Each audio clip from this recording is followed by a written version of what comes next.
This is IVP.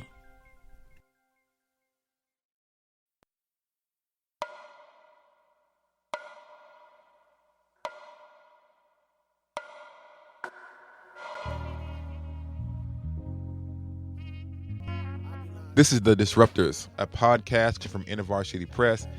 Tracks never been a fabricator, but like MOK, I've been an agitator. Hosted by me, Esau McCaulley.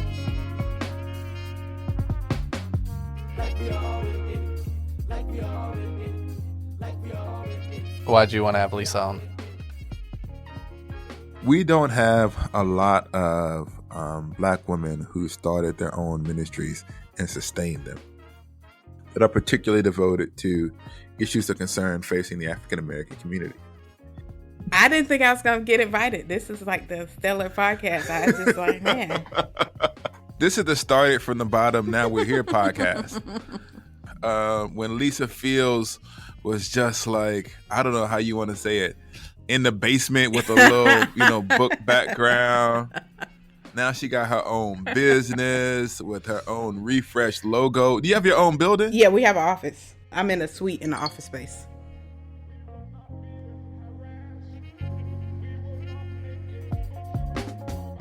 At the heart of season 2 are people who see a problem and create institutions and structures to deal with it.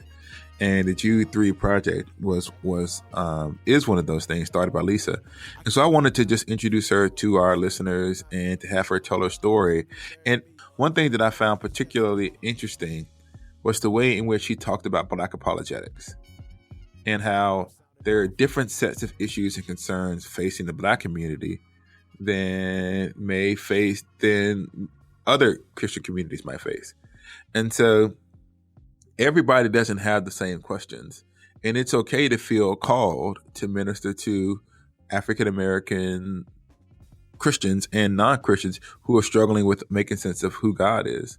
And so I just thought that was a unique ministry, and I want to give it a chance to shine. I would tell you, and this is the reason why you should, Lord willing, be the finale. So the final guest of season 2, because in some ways you are a paradigmatic disruptor. Because in season 1 of the podcast, we were talking a lot about what does it mean when you see something wrong in a church, and how can you then begin to bring about a change. But then there's a difference between raising the alarm and building something that's sustainable. And so as someone who had built a sustainable ministry, we thought that you would be a good person to talk about what does it mean to live a life before God in some sense that's disruptive. Tell them a little bit about who you are, where you're from, where you grew up. So I'm from Jacksonville, Florida, the best place to live in the world. Except for their football. Not. But their football team is like, I love y'all. They're kind of trash. It's so funny because my parents watch the Jaguars every week with so much hope. And I'm just like, why are y'all still fans? I don't understand this. Yeah, so you grew up did you grow up in the church? Yeah. So my father's a pastor, so I'm a PK. I was even born on a Sunday. So my dad was a minister of music at a large Pentecostal church in the city. And so he left to Oregon to be at my birth, and then he went back to church. Wow. They was probably still in the praise break. It was a Black Pentecostal church. I used to tell people, think, because like I'm from the Black Baptist tradition. Mm-hmm. And I used to think that, the Black Baptists, we can get down, right? I used to we used to shout, and I used to think that we was really about that Holy Spirit life. And I was like, I don't know why these Pentecostals think that they got the Holy Spirit when the Baptists got the Holy Spirit too. Funny, I didn't walk into my first Pentecostal church service for real until like 2 years ago. Oh, wow. And I walked in there and they dropped a war cry on me, and I just wasn't ready. They started scooping down and doing the little moves and the claps. I was like, wow, this hits different.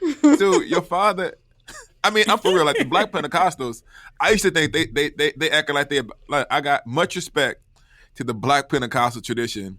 Y'all worship me. I'm not even that Pentecostal. The Holy Spirit got a hold of me. I was like, hold up now. I'm Anglican. I used to go to a real long Pentecostal church where Sunday school started at 9. After 9, it lasted till 10:30. We had a little bit of a break. We had 11 Halftime. worship service. And then we got out at like 3. So it was like, oh my goodness. I used to complain when I was growing up when we would get out at like 1:30. That's what I mean. So we would start at like, I think we had Sunday school like y'all did at like 9. Church started at 10:30, and we was out of there by 1. Unless a bunch of folks got saved, and a bunch of folks started getting saved, then that's like, Lord, we're gonna be here all night with these testimonies. So your father was a church musician, but he eventually became a pastor. Is he a pastor now, though? So he planted his own church in 1996. So for most of my life, I've been a PK. And before that, I was a minister's kid. So been in church. Thankfully, my father's church model wasn't like the church we came from. So our church service was about 2 hours with an hour Sunday school. So I felt like that was a cushion, from 10:15 to 12:30, But this was an all black church, correct? Yeah, I've always been in an all black church my whole life. And so, what was it like growing up as a minister's and then a pastor's kid in a black church? Was there a lot of scrutiny? I mean, was it a positive experience for you? What was that like? It was positive. It's just like church goes with you everywhere you go. So like people that's from the church come visit your home. It's just an all-consuming thing. You're there for a long time after. So when I vowed to myself that I would never be in ministry, I said that I wanted to work on Wall Street. And when I worked on Wall Street, I was going to go to a mega church in New York City and just be in the audience and go home when it was over. That was my plan. And when did that plan change? When I was in college at University of North Florida, I was an investment finance major. Really passionate about the stock market because when I was in 5th grade, we played the stock market game and I fell in love with it. What should I be invested in right now if you talk about the stock market? Like, what should I be doing? I'm not a financial advisor. I'm not licensed, so I could probably... No, help the people. Help the people. Should we be investing now that we're in the middle of an upheaval? I don't know. I haven't been keeping up with the stock market. So yeah. So anyways...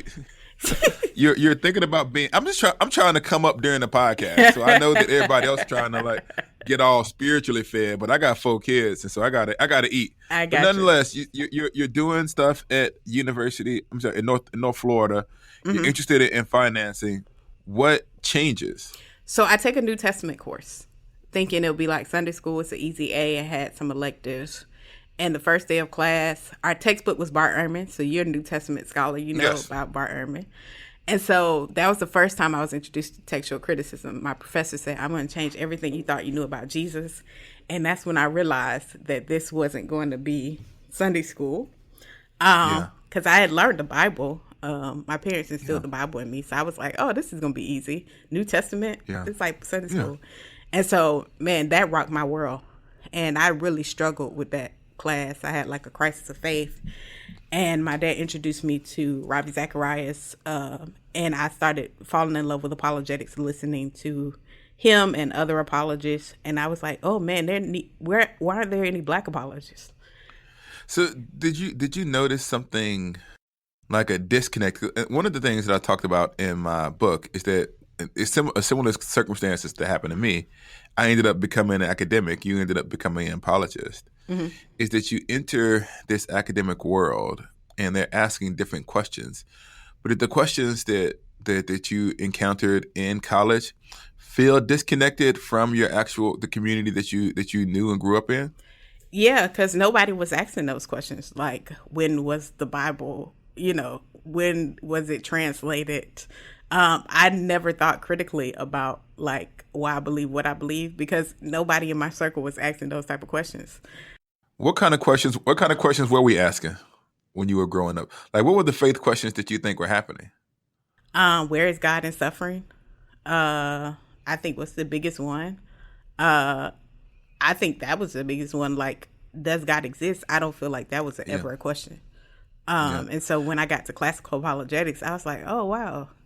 I guess people are atheists, but it was similar because I was thinking. I like to tell this story. I was sitting in this room. I was doing my PhD, and this is at least how I remember it. Maybe it was just a combination of YouTube videos, but I remember these two guys debating. One guy was saying God doesn't exist because of all of the suffering that we see going on in the world. Look at all of these Africans who are going through all of this famine and disease.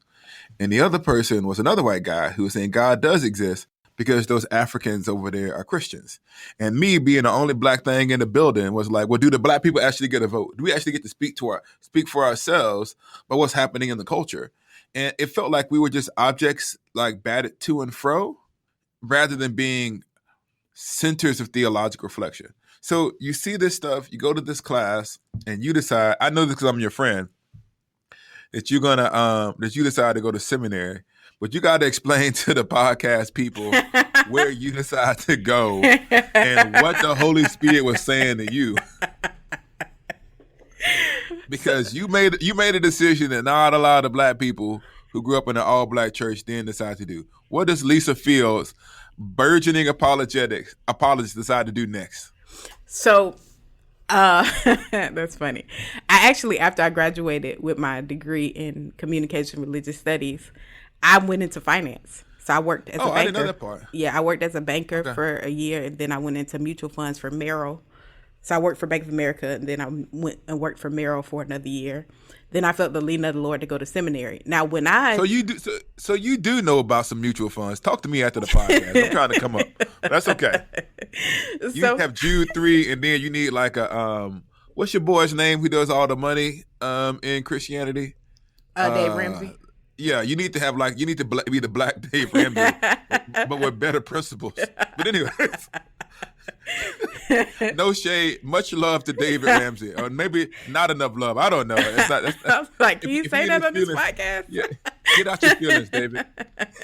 I got jokes. I've not listened to the man, so I don't know. I just remember hearing the things in the church. So, anyways, you decided to go to seminary. And where did you decide to go? So I was teaching apologetics course at my dad's church, and one of the church mothers came up to me and said, "You're really good at this.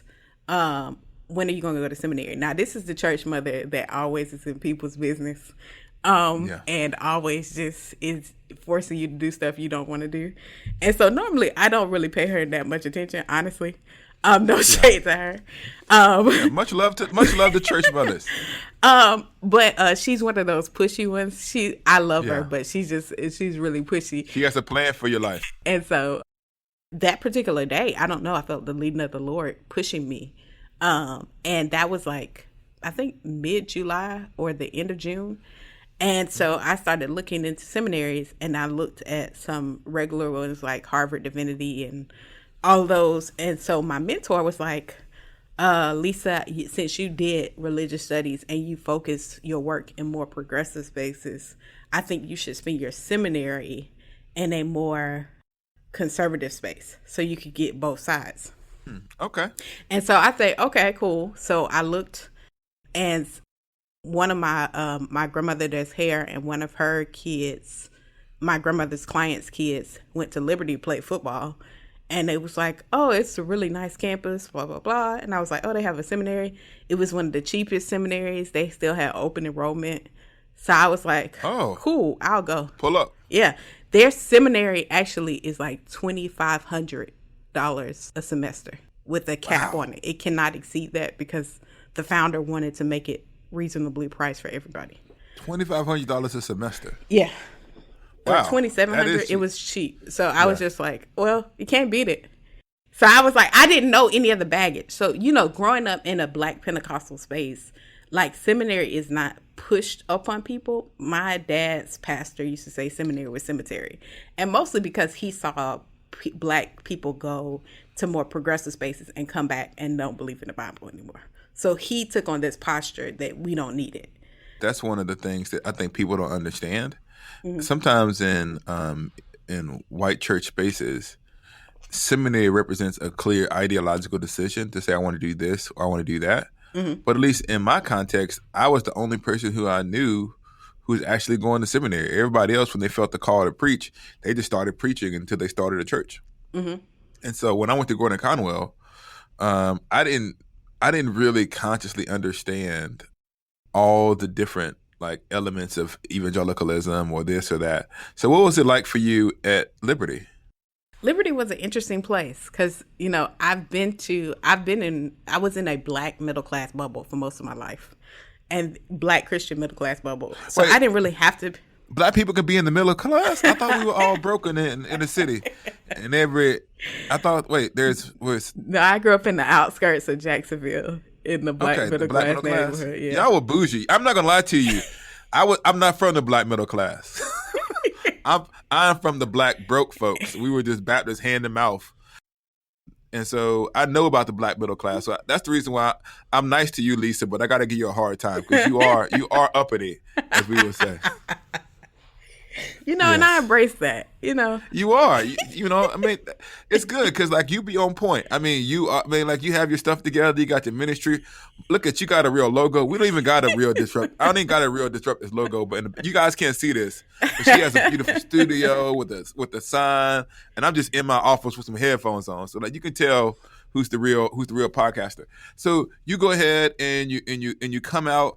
And you graduate and you decide at a certain point you're going to start an apologetics ministry? Yeah, so it's my last year of seminary. I was at Liberty University, which was a totally different experience because I hadn't been around white people. I had 2 white roommates in college, but I always tell people white people that are not Christians deal better sometimes with race than white conservative evangelicals. Because my college roommates that were white were chill. They didn't really say anything offensive. They seemed like they knew how to interact with different cultures, but white evangelical people were very different. And so, what was that difference? Say something about. And I think, by the way, this is covered in like every statistic that the people who are most resistant to the idea of racism in the United States being a persistent major problem are like the white conservative portion of the Christian church. Mm-hmm. So like that's just like a fact. I mean, people might get in their feelings about it, but that's just like that's reality.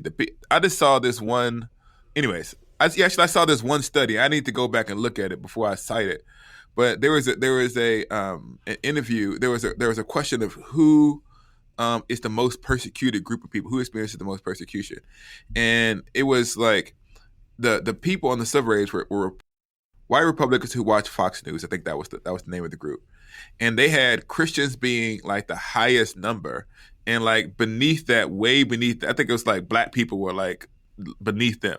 And so there is a sense in which there is a persecution complex that sometimes exists in parts of the Christian church. And so that's what you experienced when you were in college or seminary?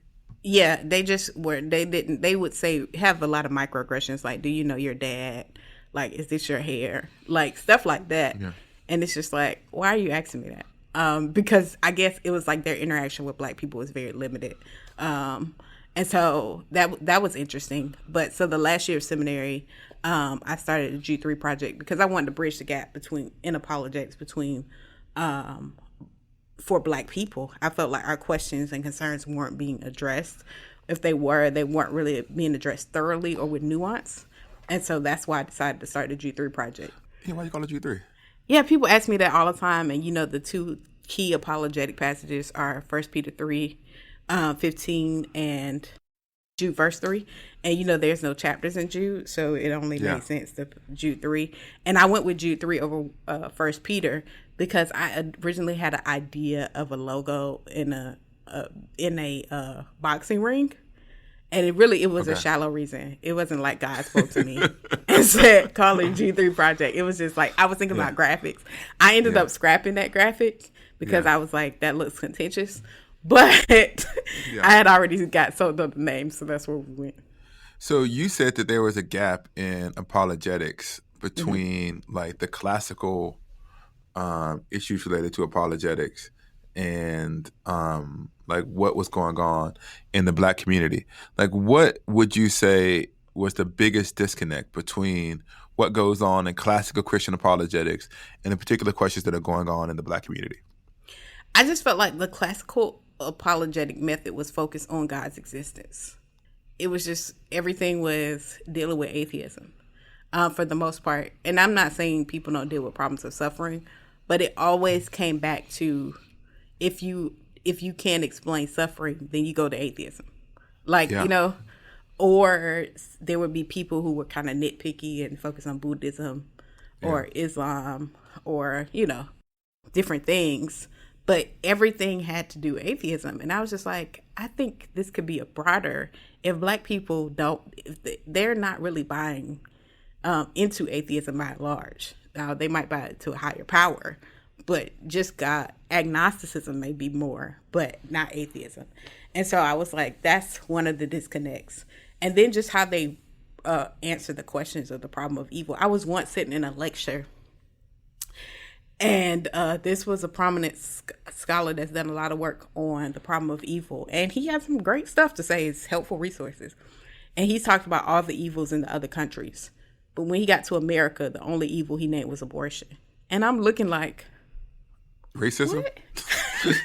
Slavery? Yeah, slavery, Jim Crow.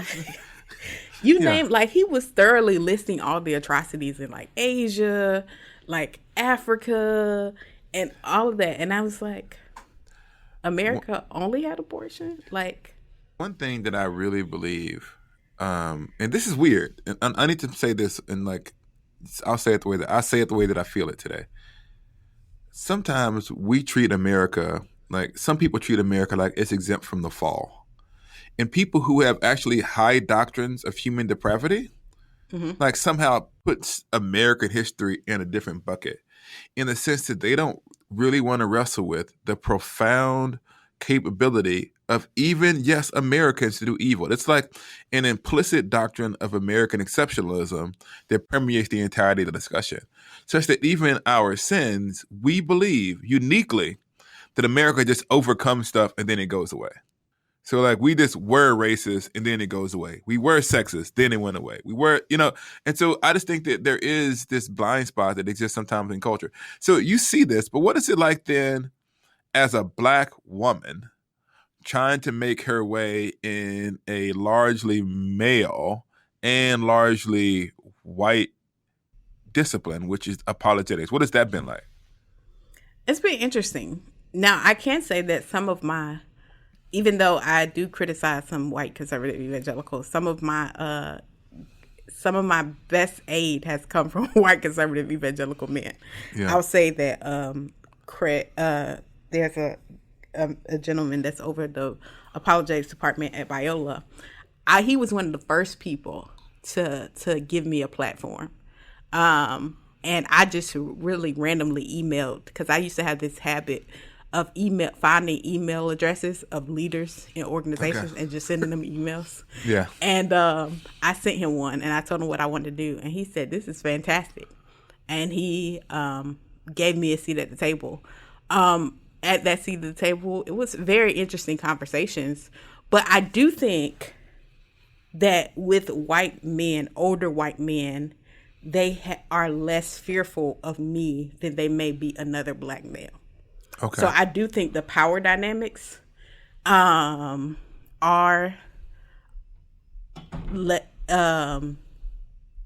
caused them to be a little bit more gracious to me than they have been to some of my Black brothers. But I do think that's kind of them feeling less threatened, if that makes sense. You. So have you found support? Has the Black church and Black people been broadly supportive of you? As far as what you tried to do, has it resonated well? I think it's just different versions. So, right? So there may be Black men in maybe a more evangelical reform space that may have some resistance because they are so dogmatically complementarian that that me leading the organization doesn't connect with them. And so every move I make is under scrutiny, or they feel like there's people that say things to me that then I've had my male friends be like, they would never say that to another man, even if they disagreed. So that's been a challenge. But I think it just depends on where people's theological convictions fall and where they believe a woman's quote unquote place is. And so some men have a hard time with me leading an organization. Hey everybody, producer Richard Clark here. InterVarsity Press wanted me to let you know about another podcast they've just launched. It's called the Every Voice Now podcast. Every week, Mila Kim and Ed Gilbreth showcase the stories of how authors of color manage to write and publish their books. Who's this podcast for? I think people of color who want to write and who feel alone in that journey. How do I get my foot in the door of an industry that I know nothing about and where my networks don't even touch? I think we want to give a voice of hope to those people. Here are authors of color who've paved the way, who also have been in the place that you have been, who felt alone and lost in that journey.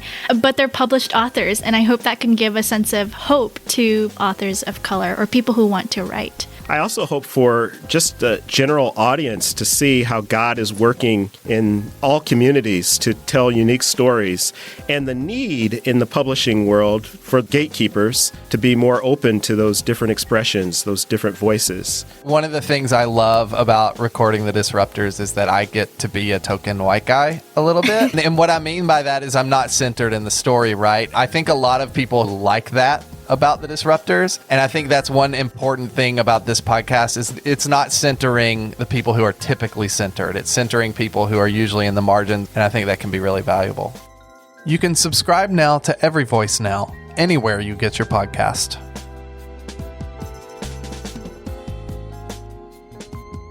You speaking of emails, I think you just randomly emailed me one day. So I think that's how we first got connected a couple of years ago. And believe it or not, I think the first video interview of any form of fashion that I ever did, before there was a Disruptors, before Reading While Black, before any of that came out, it was actually you who emailed me randomly and said, hey, would you come and talk about how to do scholarship or something like that? I think that was the topic.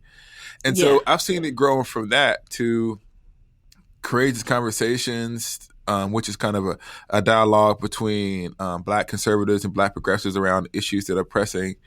I've seen you engage different traditional apologetics topics. What would you say is the future of not just Jude 3 project, but Black apologetics more broadly? I think the future is bright. I think more people are seeing that when they see themselves, they know that they could do it. You always need an example. When we saw President Obama, and specifically for me, Michelle Obama as a first lady, you're oh, somebody that looks like me can be that. Yeah. Can be the president, can be the first lady. And so I think when people see Black people doing apologetics, they're oh, I could do that too. Because I never saw myself. When I looked up apologetics, I always saw William Lane Craig or, these other people, and they all look like white men, with the exception of Robbie, but it's all looked like men, and not people of color, not Black people. And so when people start to see themselves, they're okay, that gives them something they can move towards. I'm sure you have that same experience when people see you as a New Testament scholar. They're oh, I could be a New Testament scholar too. Yeah, I think that, yes, as it relates to being a New Testament scholar, there just aren't a lot of us. Mm-hmm. And I think you know this too. One of the things that's really hard is when you are in some sense, I'm by no means a pioneer. There's been generations of Black New Testament scholars before me. But it's still young enough to say that it's a 50-year-old, I think it's been 50 years, maybe 60 years of Black people who've been getting jobs and making progress in biblical studies in tenure positions. And so apologetics, as related directly African-American apologetics, still feels pretty new. But I'm talking about as you look at issues and concerns and unaddressed problems, what do you think is the future or the next steps in Black apologetics in that context? What do you think there's the important work that still needs to be tackled?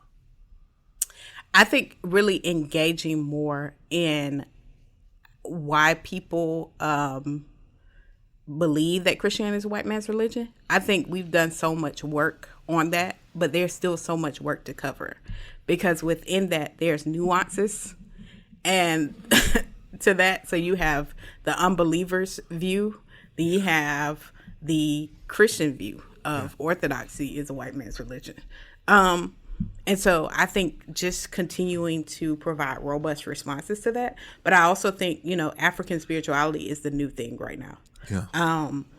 And, Hebrew Israelism, was a big thing. And it's still a big thing But I do think more people are grappling with African spirituality or just syncretism, mixing it all together. And so I think helping people navigate and seeing the need, I think, for God in their life. Because I think so many people live a pragmatic life. And so they don't see the need of the God of the scriptures in their life because they haven't seen it work for other people in the way they felt it should. One of the things that I've noticed is that I haven't seen, and this is one of the things that's kind of like, it's been difficult, is people study academically, formally, like these other big theological, religious, cultural questions. Mm-hmm. But you don't see a lot of kind of like Black intellectuals or so-called Black intellectuals and scholars addressing things like these issues. Do you see like a need for more Black academics to address these questions directly? Yeah, I do. And I think it's hard because people are making stuff up with pseudo scholarship that nobody really takes seriously on a academic level. So it's kind of like, why would I even bother with that? Why would anybody believe that? And so I think that's been the response from many academics. Yeah, I know. And it's like, well, and my pushback is like, it's a lot of people that believe this. I mean, I know you think it's stupid, but it's a lot of people. It's the amount of times that Lisa has called me and said, will you do a podcast on this? I'm like, what do they believe? What do they say about these Deuteronomic curses? Come on, man. Come on. Like, and so like it is, but I do think that you're right that like it's an important ministry of pastoral care and attending to the felt needs. So the other thing that's like, and I talk about this in Reading While Black, as I mentioned the dual. It shows you the influence of like Lisa Fields. Here's where you come into the book. I talk about the dual apologetic that African Americans have to deal with, and that we have to understand like the classical questions. So on your podcast, you deal with like the scriptures and where they came from and the Nicene Creed on one end, and you have to deal with like the kind of African spirituality. So like the other thing that makes Black apologetics unique is that you have to deal with criticisms that like sometimes other people don't. So I don't know how often like white apologists are criticized by white secularists saying Christianity is the white man's religion. But like Black people have to take that critique on board over and over again and struggle to make sense of it every day.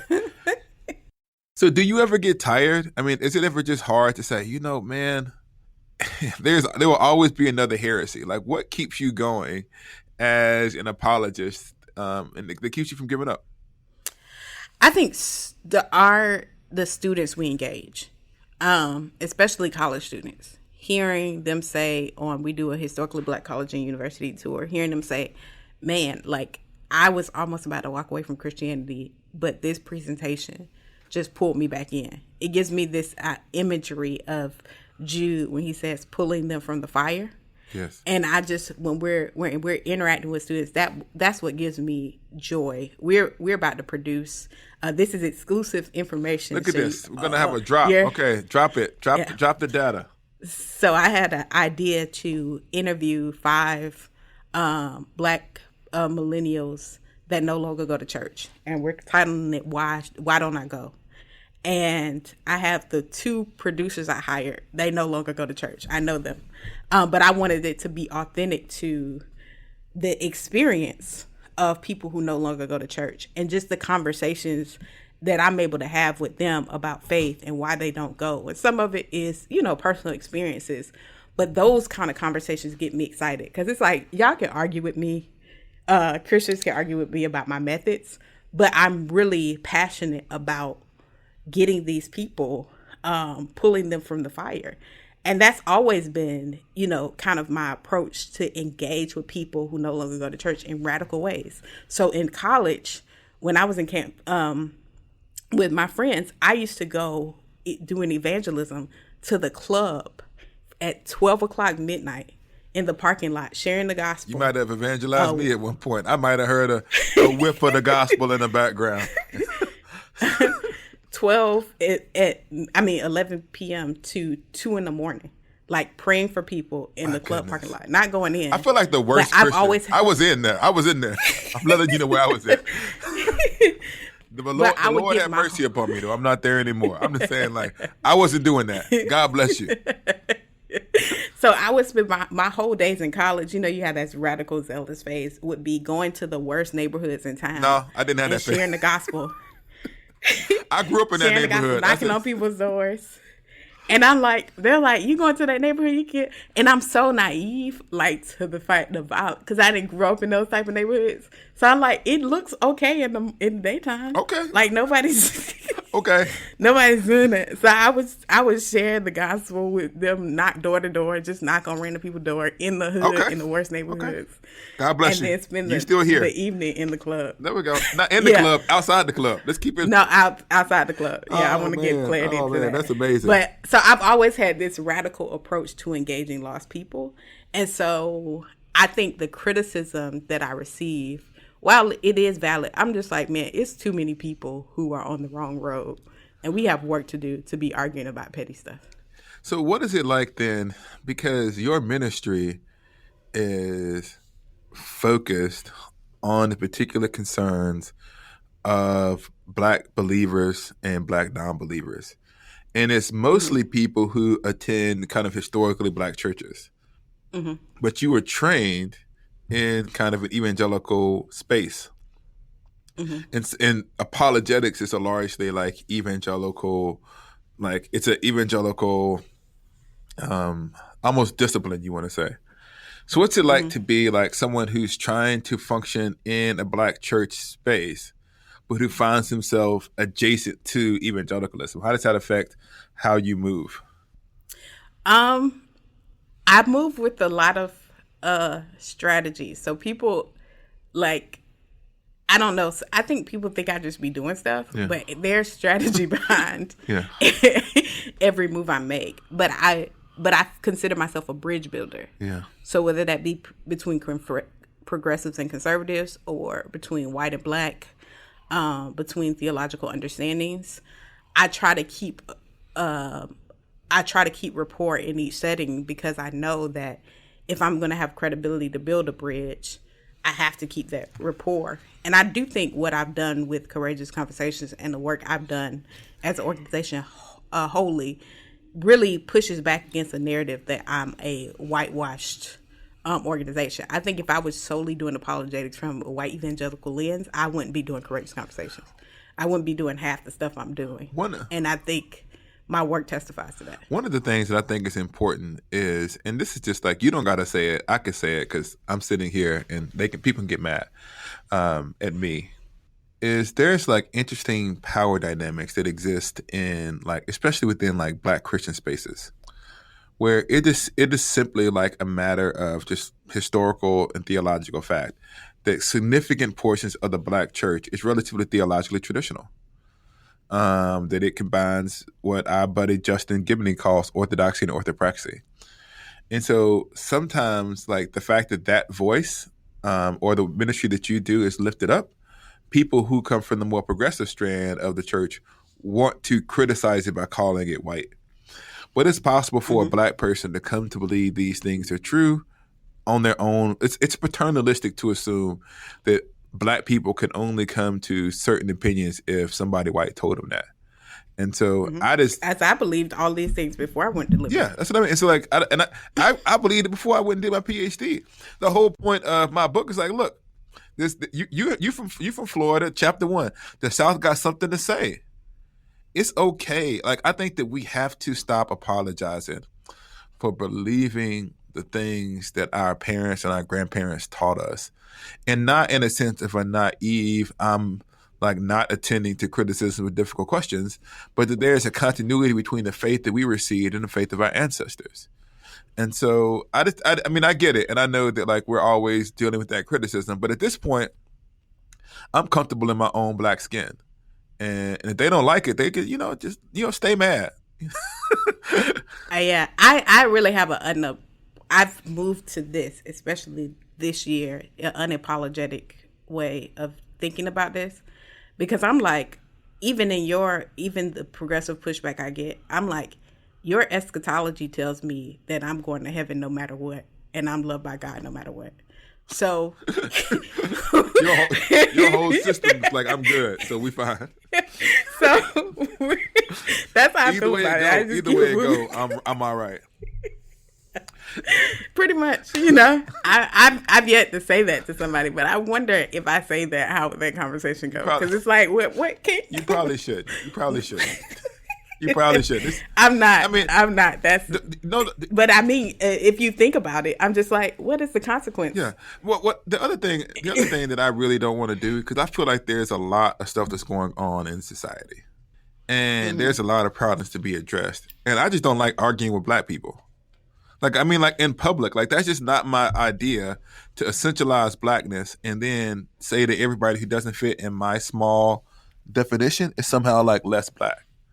And so for me, it's more of, if you are in your feelings about that, God bless you, feel the things that you feel, but I'm going to do the best that I can to do what God calls me to do. So Lisa, I want to ask you this then. So if you said like Jude 3 project was wildly successful, everything that you hoped and dreamed occurred, what would be the outcome of the fruit of your ministry? I hope that I would be found faithful, that I would make it to get to all the places. Not to glory. No, I'm saying because sometimes ministry success can be a curse to the person that leads it. In the fact that you get all these goals and you become a private failure.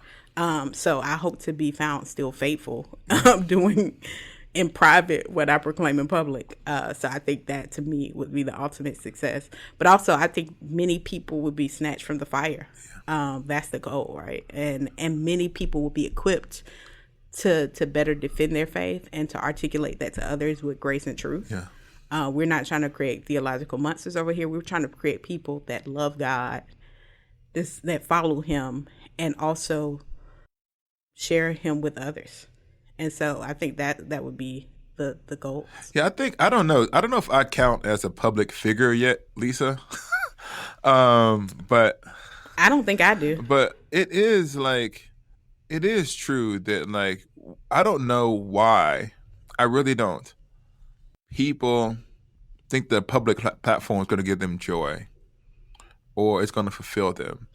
And sometimes I'm thinking about social media or like doing things like what we're doing right now on the podcast and doing interviews. And I just think, you know what? I just want to get from one end to the other to this with my integrity intact. I don't want people to say that, like, listen, I'm a human being, so I'm going to make mistakes. But I want people to say that the things that Esau talked about, that he did his best to live. And like when you said that, maybe that's the reason why we're kindred spirits. It's like, yeah, like ultimately what matters is like the faithfulness of our testimony. But even though you say that, your work has been a tremendous benefit. So I'm gonna close the podcast by just saying I am grateful for your friendship.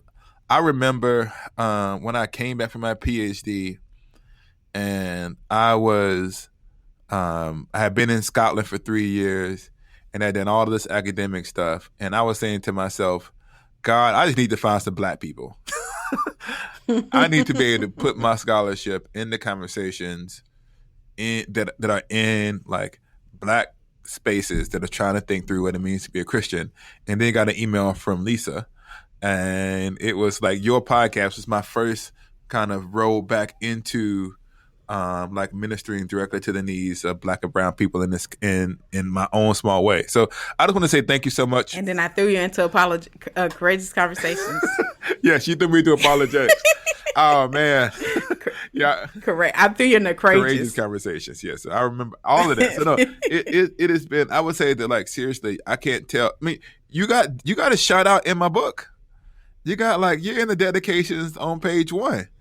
And so, like, it's like Lisa, NT Wright, my mama, my daddy. I mean, like, you're in there because I really do think I think that you're an important ministry, and I pray that you never get weary from doing good because you will reap your reward in the fullness of time. So thank you so much for coming on the Disrupt This podcast, and maybe I can get you to do it again sometime. Yeah, anytime.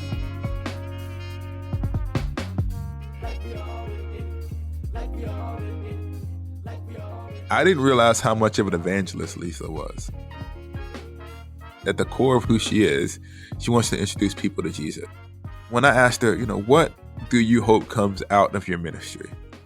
I thought she could have said, I hope that there's a Jude 3 documentary on Netflix one day, or we have 100,000 followers on Twitter. But she said, I want to leave this thing with my integrity intact. The strength of her conviction towards having a holistic Christian witness. Lisa leads an HBCU tour. She goes from black college to black college to black college across the country. Too often when you hear about evangelical ministry to urban areas, it means let's just go to where the poor black people are. And so she's an important manifestation of the black middle class from the black church, from an intact family that is now out serving the church in the world. And so she calls into question the stereotype of what it means to minister to black people. This really is a season about how do I press on beyond the initial moment of disruption to a lasting witness. Just to Get Me to the End campaign, Beth Moore in her ministry. You had Lisa Fields in her ministry. You actually had David Swanson, who pastors and has an ongoing relationship, obviously, with the church. And Alan Noble. Each person created something to address an issue and continued in that ministry over a long period of time. Even Taylor Schumann is still engaged in dealing with gun advocacy. Maybe anyone who's listening to season 2 can say, maybe there's something that God is calling me to that he might use for his greatest glory to disrupt the church. And once again, the disruption is intended to lead towards a more faithful church. So that's the end of season 2. It has been a joy to talk to y'all. Shout out to Richard Clark, the best producer on the planet. Shout out to Cray Allred, not to be confused with Lecrae, who is also on the podcast. Shout out to our boy Cray. Shout out to the Useful Group. Shout out to IVP. Shout out to Helen Lee. Shout out to Jeff Gissing, the OG Jeff Gissing. Shout out to Andrew. Shout out to Mila Koo. Seriously, I want to thank everybody who has helped with the podcast, and I want to say shout out to the listeners who have done it. And season 2 has been a tremendous amount of fun. Thank you to all the guests, and we out season 2. Season 3, it really be really interesting to see what disruption looks like under a Biden presidency. There's going to be a shift in energy. And me and my friends have already talked about this. Because of the particular cluster of issues that arose over the last 4 years, there could be like a détente between Christian conservative or traditional Christians who cared about justice, more progressive Christians who cared about justice. And so we could agree on certain things. I think that we might find that agreement arose from different worldviews and different principles, and that we might find ourselves in disagreement about other things. And so seeing the ways which the Christian witness might shift and change over the next 3 or 4 years is something I might be interested in seeing. But we'll see. God bless y'all. Good night and good luck.